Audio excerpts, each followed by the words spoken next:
What the fuck you mean you don't know DJ Mark B? You better preach it. Say that. Say that.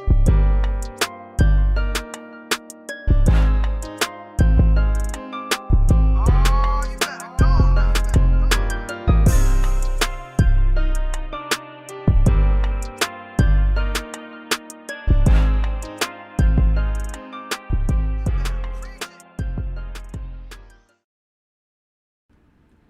Welcome to Preach Care, Preach with Rashad. We are the prophets. Sudden episode of the sermon coming at you from 12 Ounce Sports, Zingo TV, iHeartRadio Podcast, Google Podcast, Spotify, anywhere you can meet us.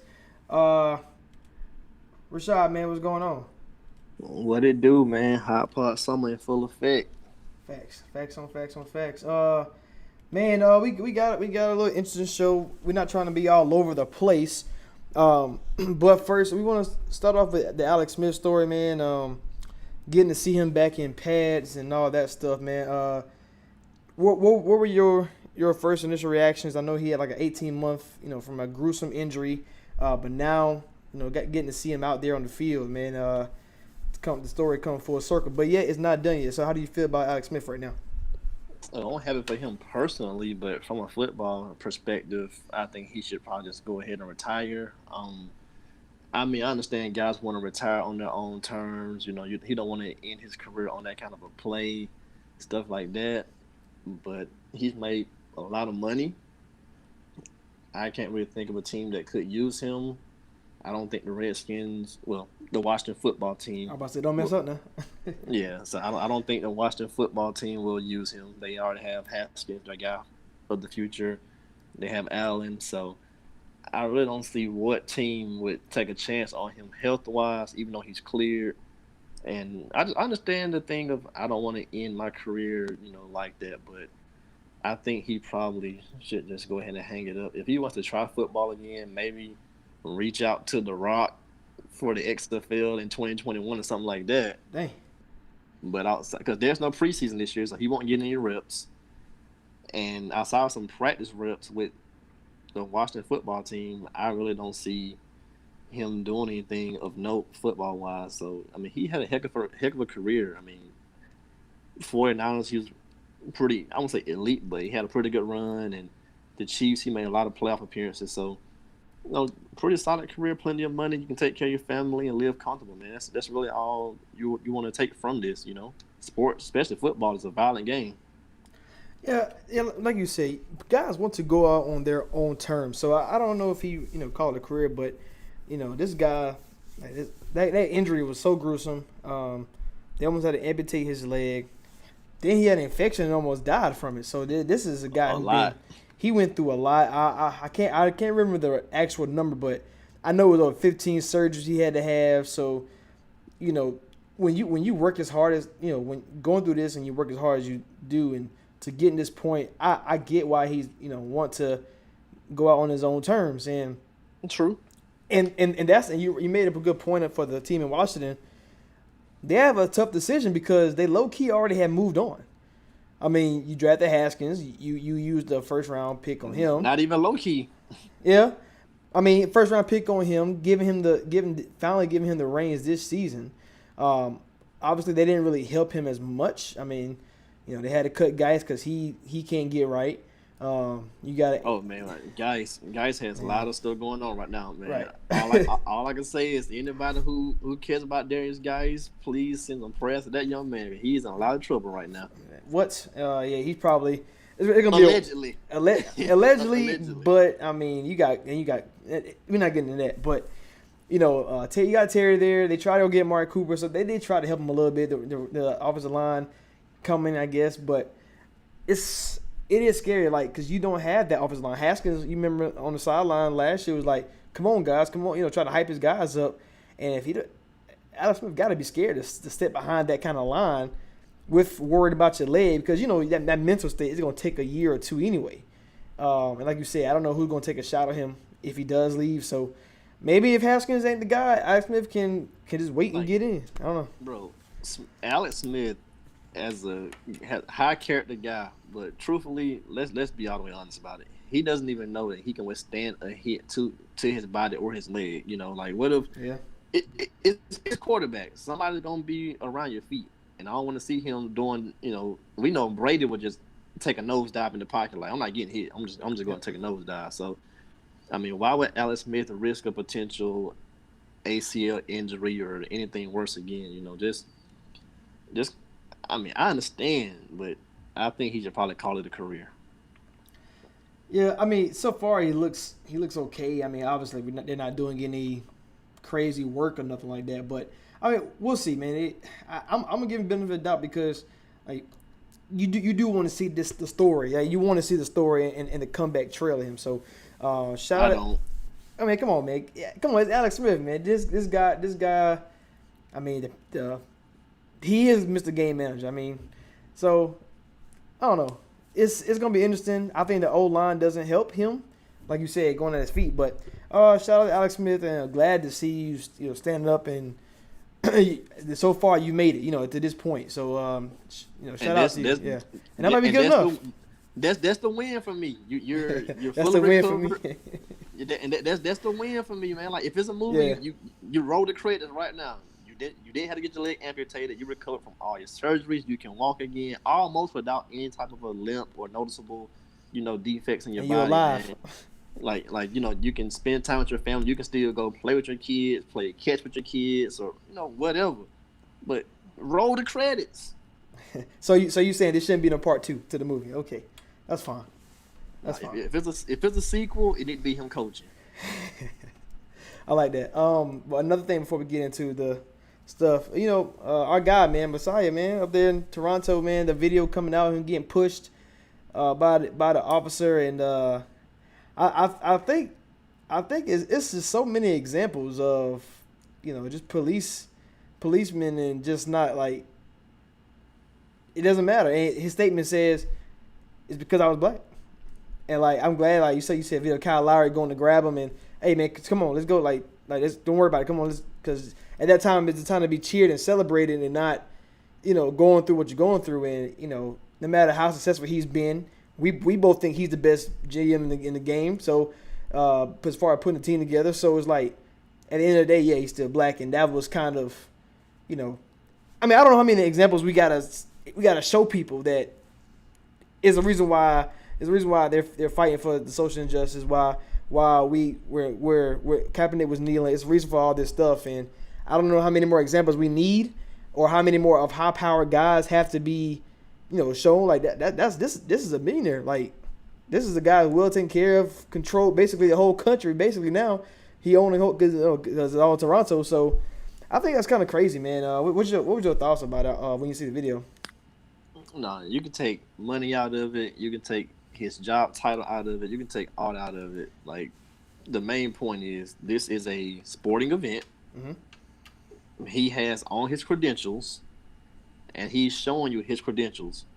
Whether you're a basketball fan or not, whether you know who he is or not, when you see someone with their access pass, let the doggone man through. That's all it boils down to. This man has on a valid credential.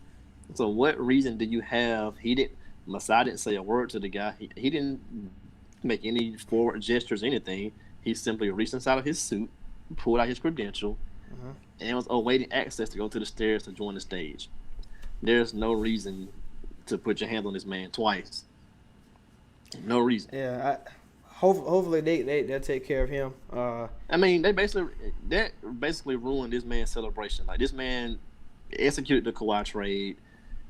They won the championship. You basically put a damper on his highest moment of helping Toronto win a championship. Because, even when Kyle Lowry, put him on stage and hugged him, like, I mean, he was in a daze still. Like, he was still lost and shaken up from everything that happened. There was another guy that was telling him, like, hey, go on the stage or whatever. But, you can see when Kyle Lowry hugged him and embraced him and stuff like that. And he was still kind of dazed out. Like, you can see he's telling Kyle Lowry, thank you, whatever. But he was still in a daze of what just happened, which is totally understandable. Like, dude, man, this man just put his hands on me. And you can't retaliate because then it can really go to a different level. Sometimes I don't be wanting to get into stuff like that because it's like all for black people that's asking is for equality and not revenge. It's kind of like, what if he retaliated? Like, then what? You know what I'm saying? Like, and I never want to. No, he could have got, he could have got maced or anything at that point because, when you're dealing with an NBA final situation in an arena full of, I'm not sure how many people Oracle could hold, but that many people, that's why they even wrote the floor off so people don't come storming the floor or stuff like that. So, that is a high stress environment for a cop. This is not a cop, advocate for them, but that is a high pressure, high stress environment. That's why they bring in extra security, extra personnel for these kind of events. But nobody else is on camera bothering this man. Like, he just want to get access to the celebration that he's the GM for the team and he has his access pass. That's any event. A concert, you have a VIP backstage pass. You have to show your pass, whatever. Like, he has his credentials. Let this man through. Yeah, and that should be enough, right? To get to all that, man. So I'm glad that video came out. It's just more like I said, more light on the problem that we have in this country. But I'm glad to see him. If Masai retaliates, he's fired and probably banned from basketball. Like, if he pushes the guy back, throws a punch or whatever, he's probably fired from his job and banned from basketball. Versus the cop who's still employed and gets to do whatever we don't know off camera, Right, and that's the problem. that's the whole problem with issues that we have. So let's move on to what's going to happen later on tonight, which is the draft lottery. Obviously COVID pushed everything back. The draft should already happen. Guys should be ready for this season coming up. But here we are. I think this is the first year of the new rules for the draft lottery where the first three picks have the exact same odds. So if you have the worst record, you're guaranteed at least a top 5 pick. So Golden State Warriors has the worst record. Had the same chance as the Cavaliers and the Timberwolves with 14% apiece. But since they are the worst record, they are guaranteed a top 5. And then, like I said, go down the list. Cleveland at number 2, guaranteed at least a top 6 pick. Minnesota guaranteed at least a top 7 pick. And then after that, Atlanta 12.5% for the first pick. Detroit 10.5%. Knicks 9%. Bulls 7.5%. And then the Hornets 6%. And the other teams were at the bubble, so they're probably going to stay back there. I'm just going to assume so. But those be the top 8. Do you like these chances now that the NBA is giving? Like, because the lottery was kind of, I don't want to say not rigged, but it's like if you had the first pick, most likely you're gonna keep a top 3, and it's like the odds are way in your favor. But now they making it even, so like this kind of avoids the tanking issues that the Sixers had, or quote unquote the Lakers a little bit, if you want to say. So what are your thoughts about this whole like new rules and new sets? I got to see it play out for a couple of years to see, because it's really not changing much. Most of the picks are still gonna kind of be chalk. You're still kind of guaranteed within a certain slot, so you're not really changing much except for the odds of the first pick, which to me I don't really care about, because at the end of the day you can win the lottery, but it's all about what you do with the pick. Exactly. Now, so the thing about it is, so Golden State, if you want to talk about percentages, so the 14% for number 1, top 3 is 40%, and then top 5 is, like I said, is 100% guaranteed. These teams, all right. So we can break it down. We got plenty of time. You want to just go in order, or you want to just pick a couple teams and talk about them? We can just pick off a few teams. Like I don't really care about the Cavaliers like that. They're gonna whatever they do. They're a team that's in total flux. You got Kevin Love on a long-term contract. You got Tristan Thompson there, and who may or may not leave. You got Drummond, who gonna probably opt in. So if you get the second pick, more than likely, they probably draft James Wiseman. You know what I'm saying? Like, will he be the best player on the board? Probably so. Oh, man. But now you can't even give him adequate minutes because you got, and I love Andre Drummond. I love his game, but you got Andre Drummond still there.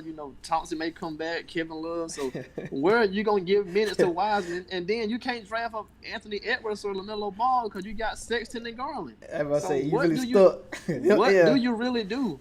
That's funny.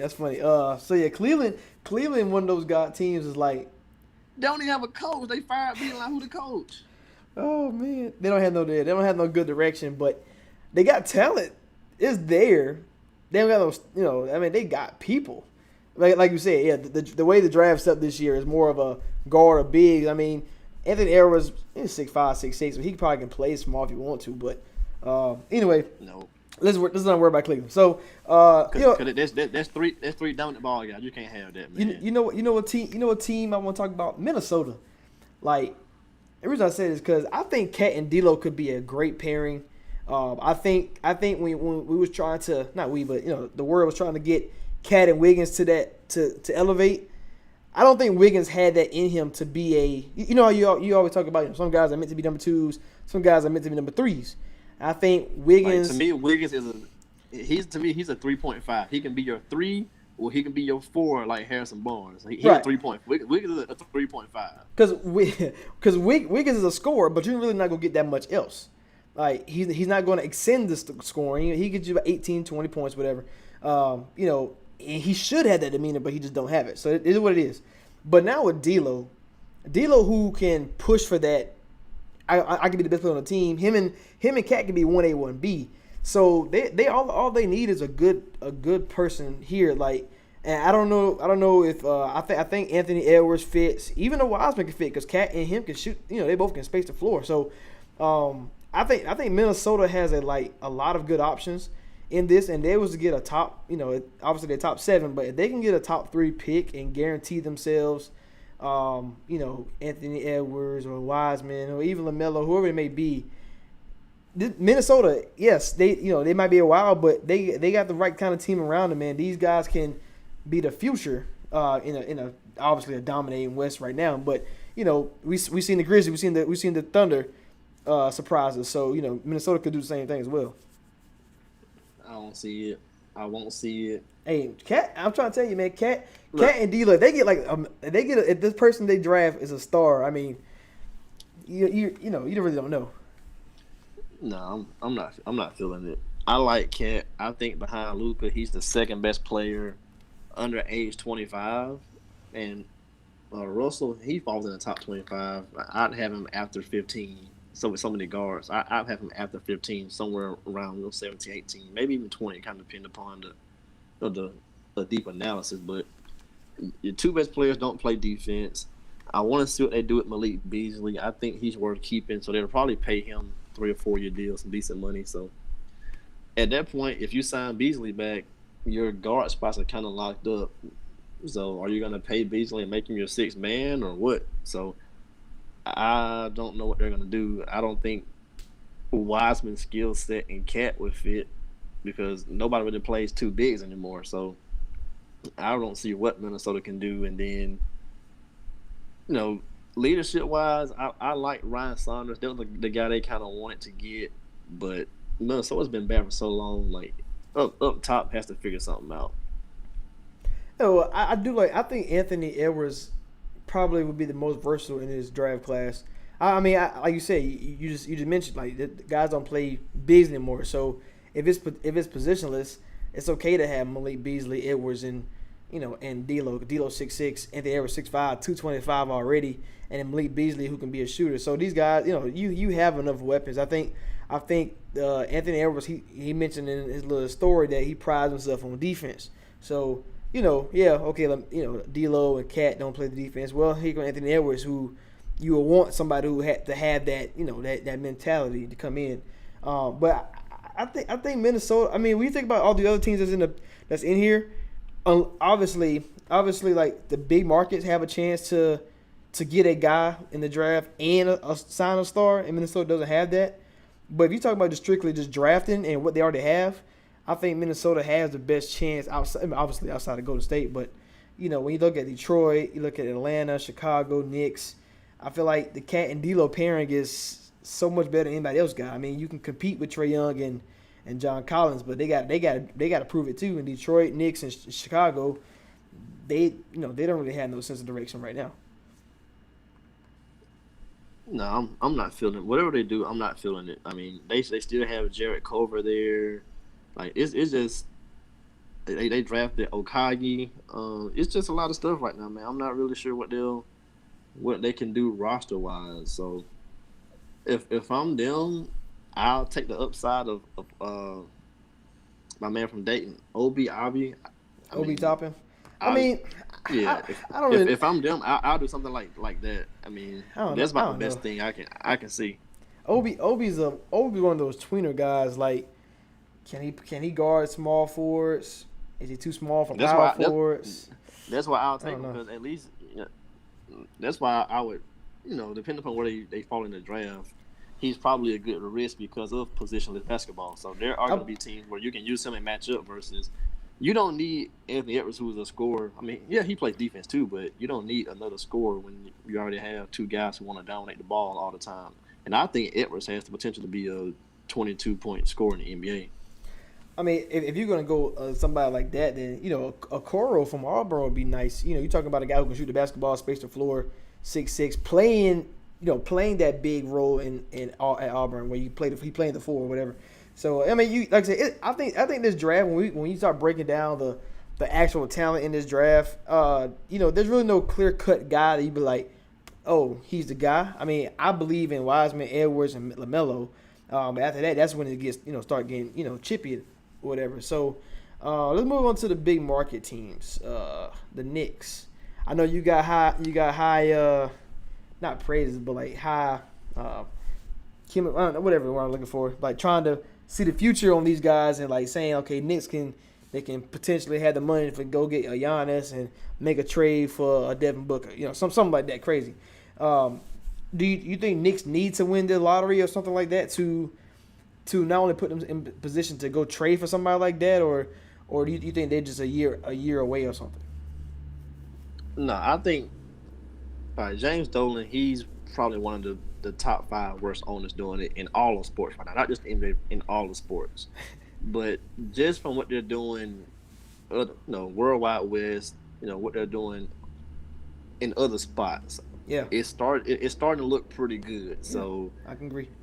I still like RJ Barrett. I still think he's gonna wind up being an elite player from his draft class. Granted, Zion's gotten all the hype. Ja's gonna be rookie of the year, stuff like that. I still like RJ's upside. But basically, all they really did the last couple of years was just kind of sign guys to money just to fill the cap space out. And luckily, that comes off the books next year, with Bobby Portis and Taj and Wayne Ellington and stuff like that. So they really are in a position where they can go chase a Giannis, and they could have some cap space to bring in some guys. So I think they could turn it around so fast. Just hit on a pick or two. If you hit on RJ, if you get lucky enough to maybe snag a LaMelo Ball, which I think would make sense for them market wise, Right. because he has star potential. You got to bring people to the seats. Yeah. To the virtual seats. Yeah, LaMelo has star potential, so that could be a good look for you. But I think him and RJ styles could clash because RJ hasn't really gotten his shot together yet. So, him and LaMelo both want to dominate the ball at certain points. I mean, they can share the ball, but at some point, if RJ doesn't really shoot the ball well, that it'll be like a Ben Simmons thing until he does get his shot together. So, they could clash, but I think if they took LaMelo Ball, it could work. Just give it 2 or 3 years. You still have Mitchell Robinson, who's developing into a good player. So you have some stuff there to work with. They still have Randall until I think 2022. And Randall's a bucket. Outside of Randall and RJ, they're basically a clean slate. So I think they could easily turn it around within 2 to 3 years with the right free agency moves, the right draft picks, or the right trades. Because everything else after next year comes off the books. I mean, Ntilikina, I like his defense, but they can let him go. They haven't really used Dennis Smith right. I mean, he hasn't been used right here in our career so far. I kind of feel bad for the guy. I feel bad for him, yeah. They still have Kevin Knox on his rookie deal. I would not trade that guy. On the right system, he can knock down some buckets for you. So I would not get rid of Kevin Knox. But everything else kind of comes off the books. I mean, Harkless's deal is done. So they have some space.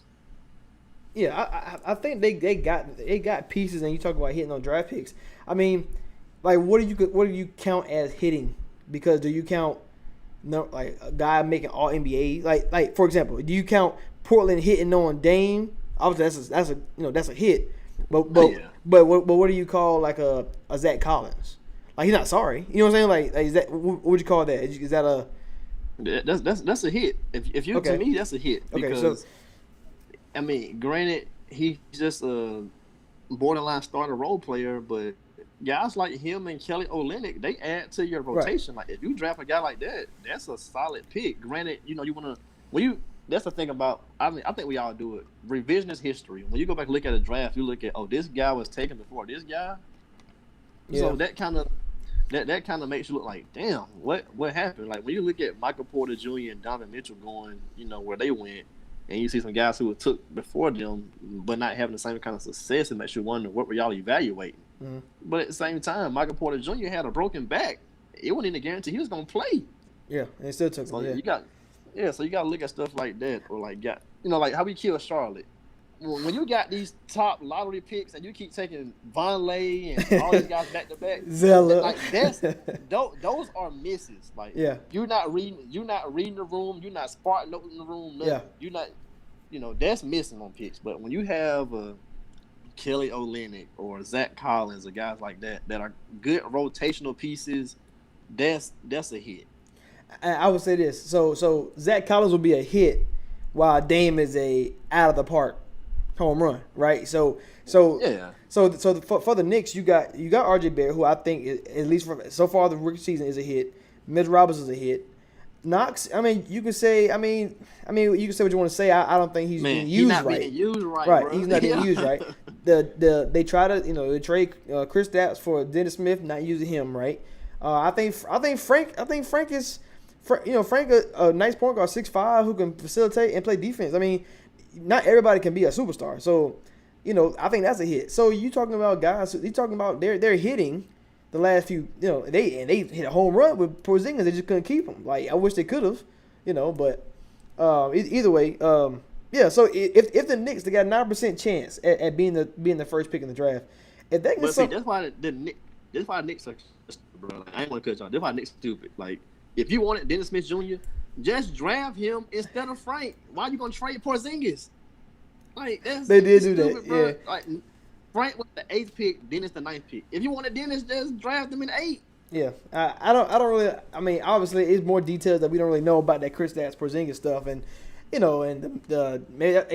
already mentioned it. The worst owner in the sports. Like you can't keep this unicorn. Phil Jackson knew what he was doing, at least for that pick. At least there, he knew what he was doing, but. And we've seen Porzingis now in the playoffs, like dominating, going crazy in the first 2 games. So, the Knicks, that was a home run hit for them, and they had to trade him. So, but like you said, you mentioned Tibbs. They got the coach from Kentucky.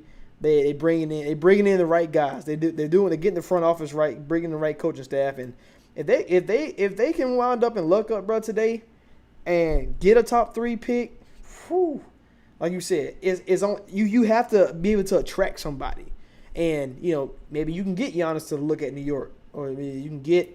I mean, there's a lot of guys that's coming out in 2021 that you can get to look out there. So it's gonna be interesting to see. I think NBA is better when all the big markets are on top. So I'm always rooting for the Knicks to do something right because get back between Lakers, Boston, Chicago, Knicks, teams like that kind of draw all the attention. You want them to be good. Right. I'm about to say another team talk about guaranteed top 5 pick, another big market, Golden State Warriors. We'll probably deep dive into what actually after they get their pick, what number they actually get. But do you think they need to draft this pick? And the reason I want to pose this question is because you can get to that that level where let's go trade for another veteran star, and how many more, how long is that window going to be open?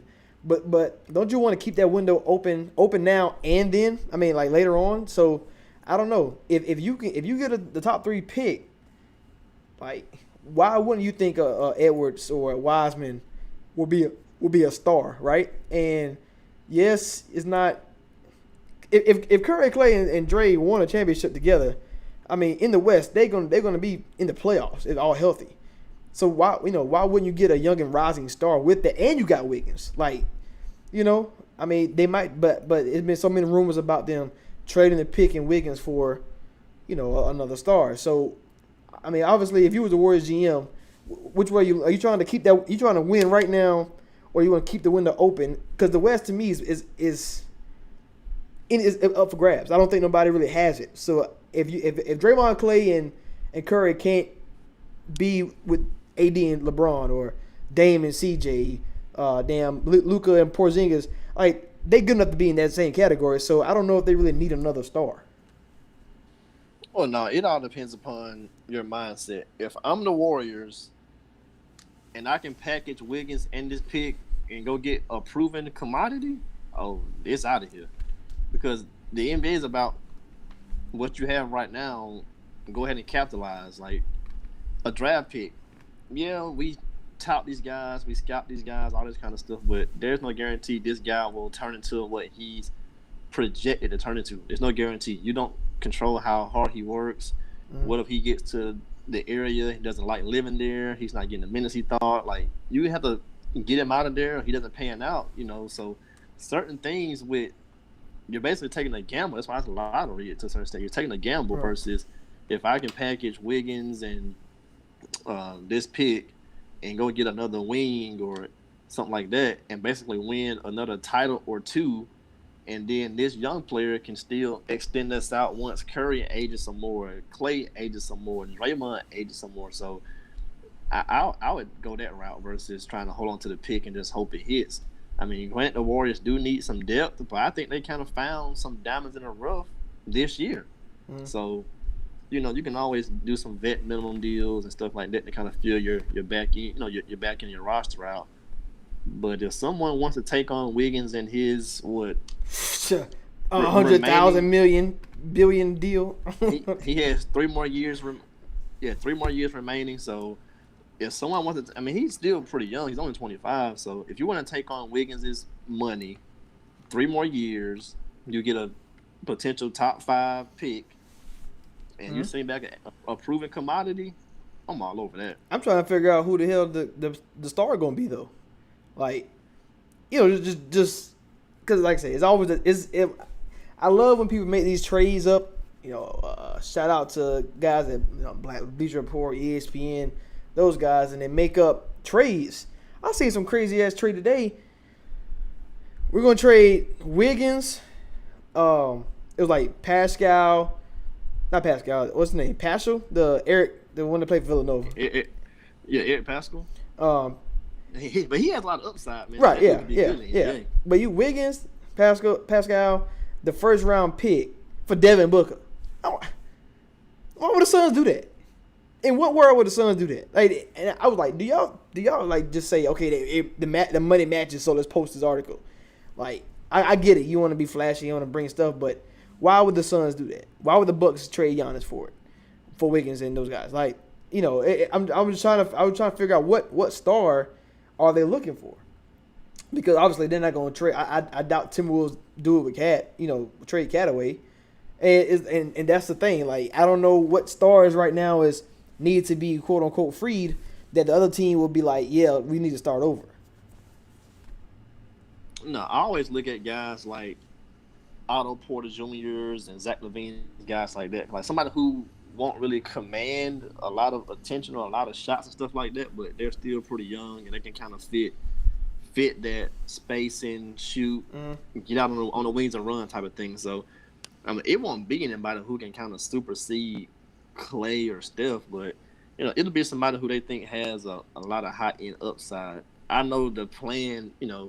Granted, if you could just go to a wishing well, of course it'd be like, we want Giannis, right? But at the same time, there's no way you can sign him. So if you want to wait on Giannis, you kind of have to keep the pick. But at the same time, the pick loses some value because with the player, the guy be with a player, and the guy don't pan out or he's not showing any flashes, and people are scouting him like, well, he's not even working hard. He kind of out of shape. He has to do this, do that. So, money financially wise, I can see some stuff like an Otto Porter or stuff like that. It'll have to be somebody like that, a solid third or fourth guy who makes money to Wiggins, but also has maybe some upside, like I don't think it'll guys along that tilt. Yeah, but it's like, is that really worth a first and Wiggins? I think I'd rather have I think I'd rather have the first. They'll get something else back. They'll get Right. something back. They'll take a player something back. I'm gonna say yeah. I think I'd rather have Wiggins and the first versus whoever I trade for, and cause like I said, if Wiggins is your third scorer on a team, I mean I think you're going to be a winning team. You see what happened when he finally got Jimmy Butler on the team. They went to the playoffs. Yes, it was 8 seed, but Cat wasn't. Cat's still young, so Cat's not on that level yet that he needed to reach that one extra step that Jokic level that he needed to go to where he's impacting the game. So, so that's why they're 8 seed. But Wiggins, I mean, obviously they're going to be in the ballpark of that 3, 4, 5 all next year. So, I don't know. I feel like the Warriors are fine where they're at and guaranteed a top 5 pick. You're talking about one of these young studs coming to your organization. In that organization, I mean, I think the sky's the limit. I mean, I even like the guy from overseas. He's hooping too. I can't say his last name, but Denny Avdija, whatever, I can't say it. I don't let me try, but he's 6'9", guy who can space the floor as well. So these opportunities, man, for the Warriors to kind of like cheat a little bit, like because any of these guys that come on their team, they're gonna fit seamlessly. The Warriors system is kind of like the Kyle Shanahan with running backs or whatever it is. Like it just seamless. Come in and you can play right away. And that's why you was talking about the guys that played. Like that's why Quinn Cook was good and Curry brother-in-law, what's his name, Damian Lee. Like he come in and played good. And that's why Alec Burke and Glenn Robinson, the Warriors kind of shipped them away because they can afford it and they was playing good in the system. So man, I think I would rather keep the pick. And hopefully it's a top 3 pick where you can have your choice of litter of Edwards, Wiseman, LaMelo. Like I think they get any of those 3, you have to take it. And like you said, if that presents itself, let's say, the pick the values, but what if Wiseman come out and averaging 15 to 10? That's somebody you can trade. LaMelo's showing promise or Edwards showing promise right away. Then the player is more than the pick at some point. So I think that'd be interesting. I think the Warriors are in like a peculiar situation, a good situation. I can see a lot of stuff happening for them. Like I can see them pulling off a backroom deal and snagging Ben Simmons and flipping Draymond or something. Like I can see them doing all kind of stuff, man. Man, they do that. Like, whew. like I can see them doing. I can see them doing a lot of stuff. I can see them taking advantage of the Wizards. Like, well, let's get Bill out of here. We'll get back Wiggins on the pick. Like I can see a lot. That's not bad. I mean, Bradley Beal might be the like that might be the only star that I can see, just because like you mentioned, like Wiggins and I'm just gonna put a name with the pick. Oh, I get Wiggins and Wiseman, and I got John Wall coming back. I mean, you're gonna trade John Wall, so. But I got Wiggins and blah blah. I mean, at least it's something. Hachimura show promises. Troy Brown show promises. This in the bubble. So, you the Wizards. Yeah, that makes sense. I can see Bradley Beal. That's about the only one I can really see though. No, like it's a few out there. Like some deals can get done for the right price. Like I know he's been injured, not the same, but I can see if they say, hey, we'll give you a deal. I can see Oladipo getting flipped for Wiggins. They're basically at this point, almost the same. I don't say the same quality player because Oladipo is better. Oladipo when healthy is way better. Yeah. But he's been injured, so that could devalue him a little bit. But if the Warriors say, hey man, we'll give you your 20-something million, come out here for 3 years, be our next level wing defender with Clay. Depot can get buckets when he feels like it, but he's probably more of a third guy. 18 to 20, great defense. Take the load off of Stephen Clay a little bit, and compete with Draymond for Defensive Player of the Year. Indiana does not sign free agents, so like if they don't want to lose Debo for nothing, it got to be a sign and trade or just a straight up trade for somebody. I'm about to say the only reason why I don't really like the Depot is like we've seen the experiment with him with another ball handling guy. I mean, yes, the Warriors system about passing, so maybe that's your case in this situation, but. We've seen him with the Russ, like, it didn't really work because, like, he needed the ball in his hands. And, honestly, I love what the Pacers did, going to get Brogdon, Lamb, Warren, because they needed more scores because they would have beat Boston. I don't care what nobody say.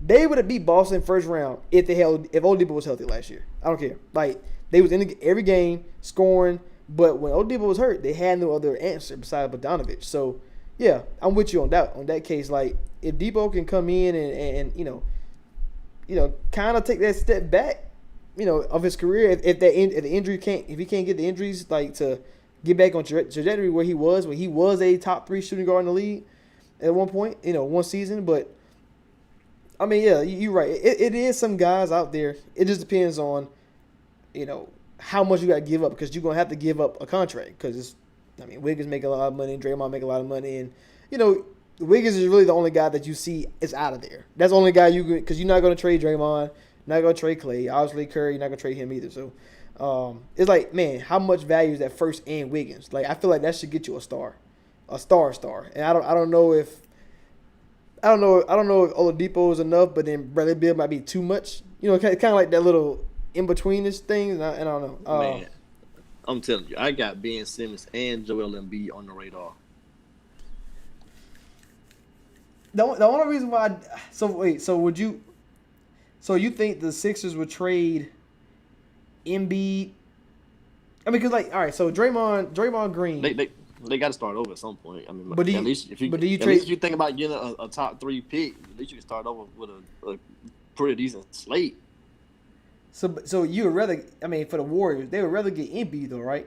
Just because at least he can shoot because you can't have, him and Draymond and Ben just ain't. That ain't it to me. You know what I mean? Like that don't seem like it fit to me. Just because, No, it doesn't. That's why. So it got to be Embiid. It'll be either Embiid or you're gonna swap Draymond and Ben. Damn, but then Sixers be big as hell still.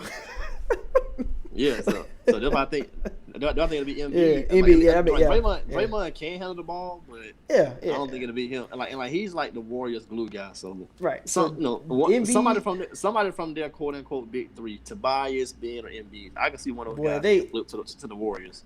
First of all, if they get Tobias, that actually might be the answer, because you can play that 5. You can play Draymond 5 the whole year, and Tobias, and you'd be fine. But if Embiid goes there to the Warriors. That actually helps both teams out, spacing for the Sixers, and then Al Horford be used now. You just got to find you a big man in the future, but that wouldn't be too bad. And then the Warriors would be instantly. That's where your pick comes in, and you get Wiseman.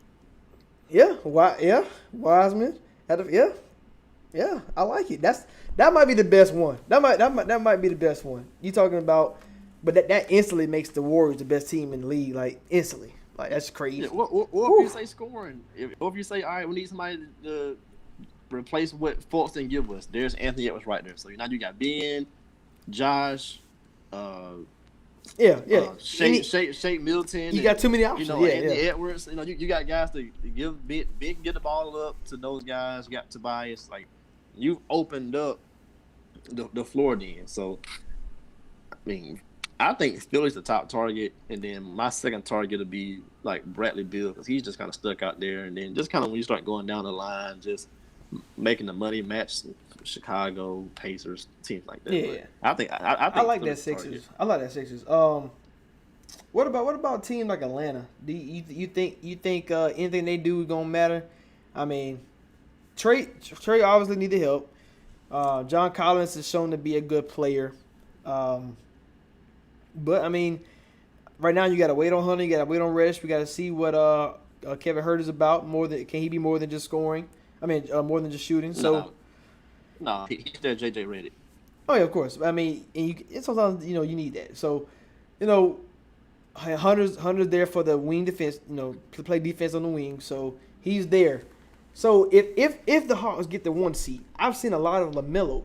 And Anthony Edwards there. Do you think they should value Wiseman? Because they did trade for Capella too, though. Like they just taking best available because they really don't have no outside of Trey and John. They don't really have anybody else that's cemented. No, the Hawks are one team I think could be the team of the future if they somewhat stay the course. But right now it's the time to zig and not zag. You gotta trade the pick. I don't care what pick they get. You gotta trade the damn pick. You can't have all 20-year-olds on your team. Like I don't care what pick it is, trade the doggone pick. I don't care if you go get DeMar DeRozan who the Spurs are considering trading. Like, go get you somebody who can get some mid-range guaranteed buckets because Capella, Dedmon, and there's no guarantee John Collins signs back because you done gave two other big guys some money and y'all all got to share a minute. So, I mean, I like John Collins. I think walking 20 and 10. I mean, he can space the floor a little bit. He has a lot of upside, so you got to take care of him on the financial side. Yep. And you traded for Capella, who's making 17 next year, 18 the year after that. Dedmon making 13 the next 2 years. So, I mean, you got a 3-man front court. You already drafted 2 wings in Hunter and Reddish. You got Herter, who's a knockdown shooter. And you got your guy you're building around, Trae Young. You got building around Trae. You got some undersized guys like Bruno Fernando, stuff like that. So they should probably trade the pick. I don't know what you would do with it. You gonna get Edwards. That's gonna kind of compromise the Hunter and Reddish thing. It's like whatever you draft, it feel like you wasted a pick earlier. Like you draft Wiseman, you wasted Collins pick or the Capella trade. You draft LaMelo, okay. You know what I'm saying? Like now LaMelo's the only one you'd be like, well, what did he waste? But it's like, where's you gonna play? Trae Young got the ball in his hands. You know, so yeah, I get what you're saying. Yeah, and Trae not big enough to be a 2, and I mean, you don't want LaMelo always off the ball. I mean, granted, could they be a Steph Clay type of thing? They probably could. It's possible. It's possible. Yeah, it's very possible. Yeah. So if you can't get LaMelo ball, man, trade the pick. Like, you go get DeMar DeRozan, give him 2 or 3 years on, let your Hunter and Reddish guys kind of keep on developing. At least DeMar can play the 2 or the 3, so you can still kind of give somebody else some minutes in the back court or in the front court with them. So yeah.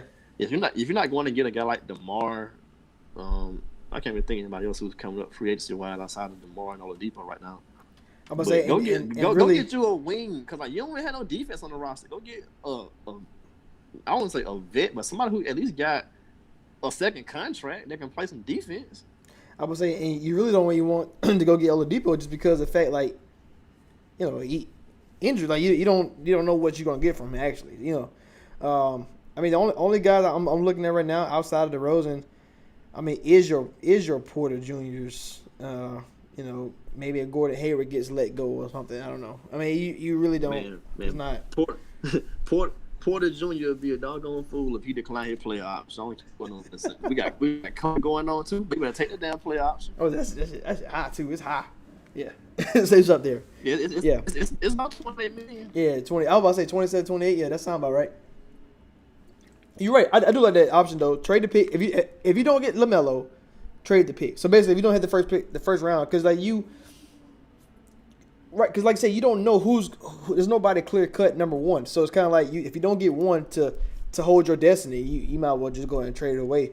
So talk about Golden State. We don't care about Cleveland. I think Minnesota needs to hit this pick right here if they want to have a contending shot in the West with D'Lo and Cat. Otherwise, they're gonna waste their career. Atlanta, Melo or trade, and then the Knicks. A team that we want to see, to get right. As well as Chicago. I mean, Chicago, they fired their coach finally, bowling out of there. So it's like Bulls, obviously another big market team that we got to worry about, but. Man, I'm gonna tell you who I'm really looking forward to. The team I have my eye on for the draft, minus the Hawks, is the Detroit Pistons. New GM.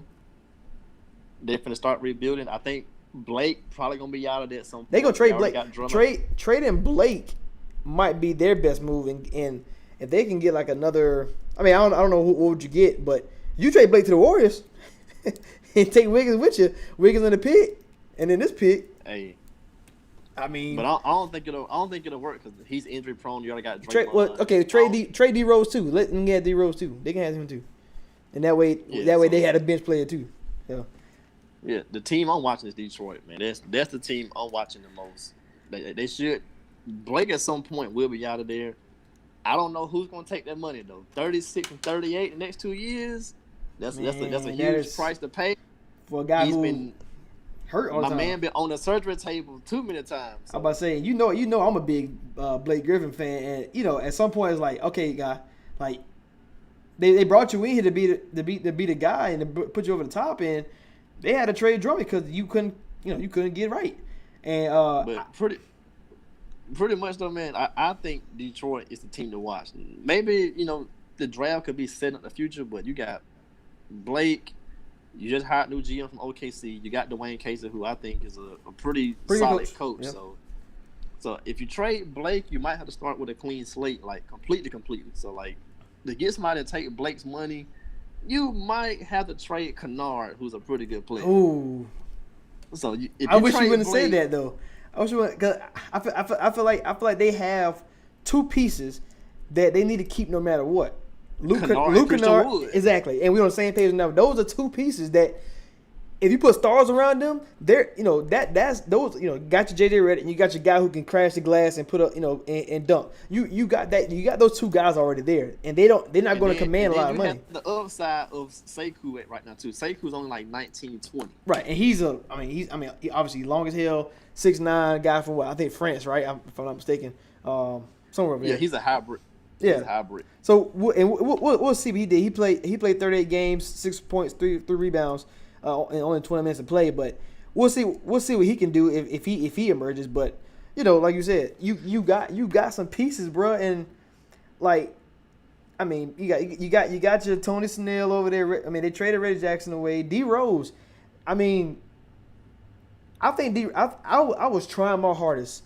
Where can D Rose go to where he can win?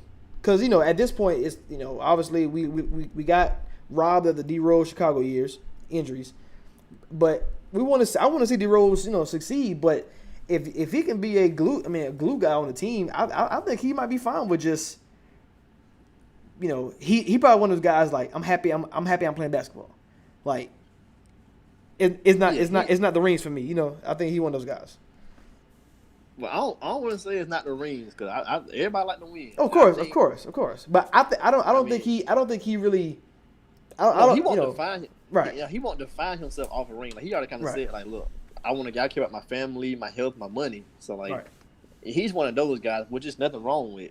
But I think if he's on the right team, he would want to try to win the ring. But at the same time, after all he's been through, yeah, and just mental health wise, I don't think people were wanting to put him on the Lakers and stuff so bad, or the Clippers. I'm like, I don't want to see D Rose in them high pressure, high stress environments. Like, just let him hoop in Detroit. When he does something good, it's the best thing in the world. But then you put him beside LeBron, Nick Wright, or Max Kellerman, or they're killing him. Yeah, for what? Crazy Skip Bayless. Derrick Rose can't do this. You can't play with LeBron. Like, I don't want to hear D Rose getting slandered, man. Like, D Rose slander should not be a thing. Let D Rose just ball out, average 15, 17, 5, 6 assists, have a good time enjoying himself hooping somewhere, man. Like, if he won a title, cool. If not, that's cool. Cool, yeah. MVP, he probably gonna get in the Hall of Fame regardless. The last 2 years, he's been like playing about 26 minutes a game, taking about 14 to 15 shots a game, and this guy's averaging 18. Like, cool. So all right. Later on, before we get out here, we are going to kind of like not predict it, but like see who you think will be the top 3. I want to see what you think actually might happen tonight. But Detroit, so you saying it's a big thing for them. So if let's say you can keep Rose, Kennard, and Wood, and they get the first pick, who do you think Detroit should look forward to? Like, should they go get Anthony Edwards, or should they? Yeah, that's the pick. Okay, I'm with you. Yeah. Nothing else. Man, if you get number 1, don't even work him out. Just draft him. I mean, that sounds terrible. I get what you're saying though, because But at that point, you don't need Wiseman. If you believe in Wood, and you got to pay Wood this summer, whatever we're gonna consider something the fall, whatever, you got to give Wood some money. His deal running out, so you got to give Wood some money. So you're basically banking on his upside. I think Kennard expires next year, so if you believe in him, might as well go ahead and try to pay him early. So at that point, if you got a big and a wing secure, go ahead and get you another wing. I'm about to say Edwards. Cool. Kennard like as a big guard, like he's like 6'7", like right, some around 6'7", 6'8", or something like that. He probably about 6'6". He's pretty rangy. So you got a guy. All right, so a guy about 6'6", 6'6". You put him with Anthony Edwards. Edwards guard the best matchup. He guard the best matchup, and then you got a shooter like him next to a guy who can be a dog. So you said 22-point scorer who can play defense. with D Rose on the as the vet. Like this, you're right, man. And then if Blake Griffin be healthy and they keep him, you gotta make the playoffs. I hope. I will hope even next year. If John Morant can lead Dylan, I mean, yeah, he had Valanciunas and Jaren Jackson, but Dylan Brooks and Slow Mo and who was the guy? Brandon Clark. The Pistons roster, if you get Anthony Edwards, Blake Griffin can stay healthy for 82 games. You're talking about a team that can compete for that. 70. Right. I'll take. Okay, I'll 70. Take, Yeah, 70. I'll take 65. At this point, man, you give me 65, 68 games of Blake Griffin, I'm good. I'm good. Yeah, you're right. I'm good with it. Yeah. So yeah, Detroit. Yeah, I like that, man. I like that. You know, a team I do not want to get up there. And I saw a guy Owen, man. He tweeted about this gonna be the year that they win the lottery, the Charlotte Hornets. But as much as they miss, they need to stay right where they at. I don't care, like, because wherever number they at, they gonna miss anyway. I mean, but they have been pretty good though, hitting picks though, the last couple years. Man, Charlotte, the kind of team that just paid Rozier, saw Devontae Graham break out, and still drafted another ball. They want Charlotte to do. Like, bro, what the hell you doing? Hey, you funny because what was the year they had Frank Kaminsky or something, and they drafted Zeller, and they already had like Marvel and Biombo or something. Yeah. Then they had Vonleh at one point. I'm like, bro, y'all drafted power forward every year. This is not the 1990s power forward Knicks city, boy. Bro. Like, come on, man. Oh man, that is hilarious. But hey, he said, pay Rozier. Watch Devontae Graham go crazy, and then still draft LaMelo Ball. I mean, I think LaMelo Ball is interesting though because he's 6'7", 6'8", and I think he can play on and off. So it's kind of like that might not be a bad fit to have two scorers. I mean, at the guard position. I mean, we see Dame, CJ, Clay, Curry. List goes on, but I don't know. Bro, why do you need Rozier, Graham, Monk, and potential LaMelo Ball? You don't need it. You don't. But you know. I mean. You know, they won. Rozier was almost in Phoenix, and they overpaid him to come to Charlotte. So, you know, they must like what they see, and he played pretty good. So, yeah, you don't really need 3-point guards and Malik Monk, who's also like 6'3". But hey, it is what it is. Hey, before we leave though, all right. So, your top three, who you think gonna be the 1, 2, or 3? I want to see Knicks win it. I think it's about time something goes their way. I want to see Knicks win it. Just based upon the odds. For intrigue, I'll say Warriors 2. And just for my own fantasy, Detroit at 3. I like it. I'm going for 3. I think Minnesota keeps 3. I think Golden State keeps number 2. And I'm with you with the Knicks. I think they might get there. I mean, it's a 9% chance, and I mean it's possible. I mean, everything's possible. It's a draft lottery, but I think maybe they need to sell the team right now, right before the draft lottery. Sell the team, and then that way luck be on their side. The NBA guys would like them and give them the pick because James Dolan, who worse, James Dolan or Snyder? No. The guy who owned the Jets is the worst, and then Dolan, then Snyder. I like it. At least Snyder making some progression. Like I can take that. Yeah, that's true. He is making something. But the Jets and Dolan. No, I feel you. All right, man. That's all the time we got, man.